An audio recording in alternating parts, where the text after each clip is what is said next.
안녕하십니까, 88데이입니다. 오늘은 GTA 지역을 중심으로 2022년에는 주택가격이 얼마나 변화할지에 대하여 나름대로 전망을 가져보는 시간을 갖도록 하겠습니다.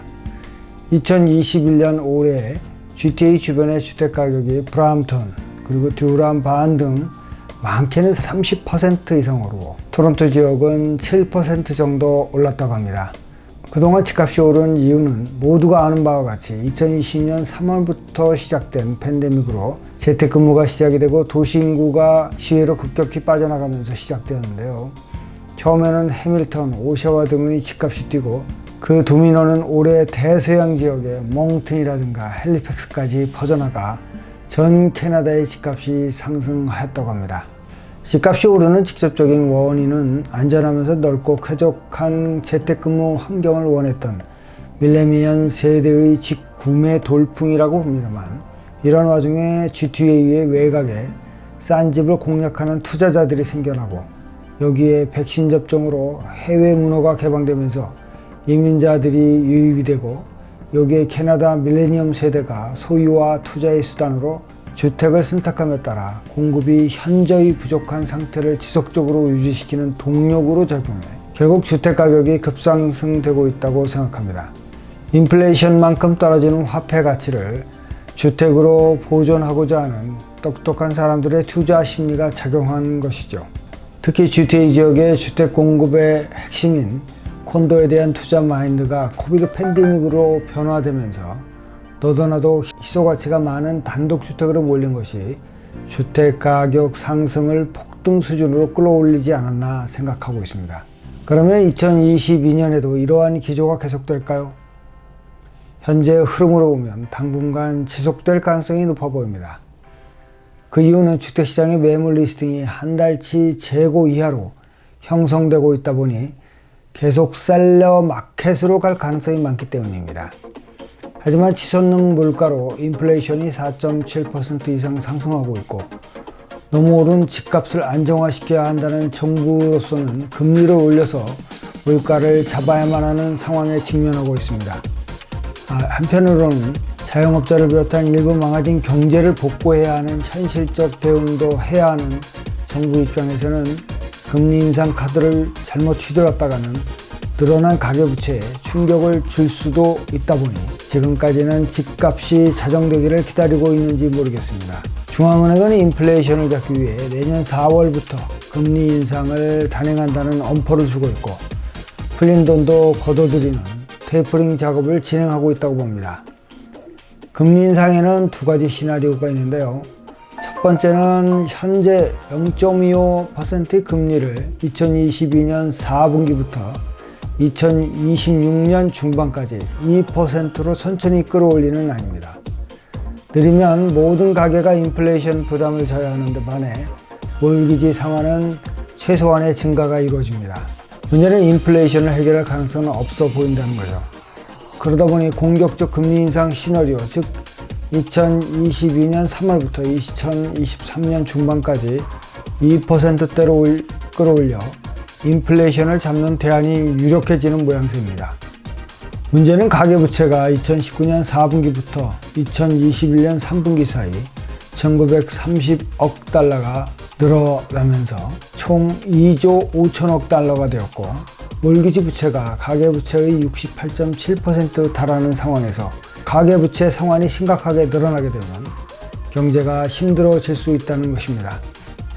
지금까지 인플레이션으로 늘어난 지출과 몰기지 상환 증가분을 가계가 견뎌내기 충분한지가 문제인데요. 소득이 늘지 않으면 심각해질 수 있습니다. 캐나다가 OECD 국가 중 소득 대비 집값 비율이 165포인트에 달해 미국의 98포인트에 비해 최고 수준이라는 것입니다. 소득 수준에 비해 집값이 너무 비싸고 이에 따른 몰기지에도 부담이 많다는 것입니다. 이에 관련한 미국의 연구 보고가 기사에 실렸습니다. 미국에서는 1% 단기금리의 인상 효과가 2년 후 주택가격에 미치는 영향은 최소 1.7%에서 최대 10.4%까지 하락시킨다고 합니다. 금리 인상이 주택담보대출 원금 상환 부담을 늘려서 주택 수요 감소를 불러오게 되고 결국 하락하게 된다는 것이죠. 실제 미국은 2003년 1% 금리를 2006년 5.2%대로 끌어올렸는데요. 집값이 하락이 시작이 되고 가계의 연쇄 부도가 은행 부도로 이어져서 금융위기를 초래했다고 합니다. 지금까지 알려진 2022년 미국의 금리 인상 스케줄을 보면 내년에 3차례, 23년에는 3차례 금리 인상을 시사했습니다. 세계 각국은 미국의 기준금리에 영향을 받기 때문에 선제적으로 금리를 인상하고 있는데요. 러시아는 4.25%에서 현행 8.5%로 올렸고요. 브라질은 2%대에서 9.25%, 영국은 0.1에서 0.25%, 노르웨이는 0.25에서 0.5%로 이미 올렸습니다. 그렇다면 캐나다에도 현재 0.2%의 기준금리를 급하게 올릴 가능성이 높아지고 있다고 봐야 합니다. 그러나 공급이 부족한 상황이 금리 인상 영향을 어느 정도 상쇄할 것이다 라고 여러 전문가들은 내년 전망을 내놓고 있습니다. 캐피탈 이코노믹스에 따르면 몰기지 이자율이 팬데믹 이전 수준으로 회복되면 주택 구입 가능성이 5%가 떨어지고 결국 2022년 말까지 주택가격은 5% 수준의 상승이 예상되고 2023년 말에는 1% 이하의 상승을 예측하고 있습니다. 리맥스 보고서에 의하면 2022년까지 캐나다의 평균 주택가격은 9.2%까지 꾸준하게 상승할 것으로 예측을 하였는데요. 주택 공급 영향에 따라 다소 변동이 있을 것으로 보고는 있습니다. 벌링턴은 17%, 미시사가 14%, 토론토는 10%, 듀람은 7%, 브람은 8% 정도 오를 것으로 예측하고 있었습니다. 미국의 경우 골드만삭스는 22년 말 16% 상승한다고 예측하였는데요. 이유는 그동안 공급량이 너무 적었고 미국 경제가 급격한 회복 가능성이 없기 때문에 금리 인상은 소폭에 그칠 거고 집값은 계속 상승할 거라는 겁니다. 그런데 12월 비수기지만 미국 집값은 일부 지역에서 벌써 하락 조짐을 보이고 있다는 것입니다. 물론 직접적인 원인은 오미크론 확산세에 따라 떨어지고 있다는 소식이 전해지고 있습니다. 공급량이 부족하다고 했는데 집값 상승이 멈추고 있다는 것은 금리 인상에 대한 대비적 성격에 대한 충격이 있다는 반증일 수도 있다고 봅니다. 그럼 여러 예측들을 종합해서 보면 내년 상반기 GTA 주택시장은 공급 부족 영향으로 약 5 내지 15% 정도의 집값 상승이 예상된다고 전문가들은 예측하고 있지만 유가 등의 물가 오름세가 지속되고 금리 인상 폭이 커지면 몰기지 대출 금리의 영향을 많이 받는 집값은 조정 국면에 접어들 가능성이 많아 보인다고 하겠습니다. 단독주택은 공급 부족으로 상승폭은 적지만 당분간 꾸준한 오름세를 보일 것 같아 보입니다.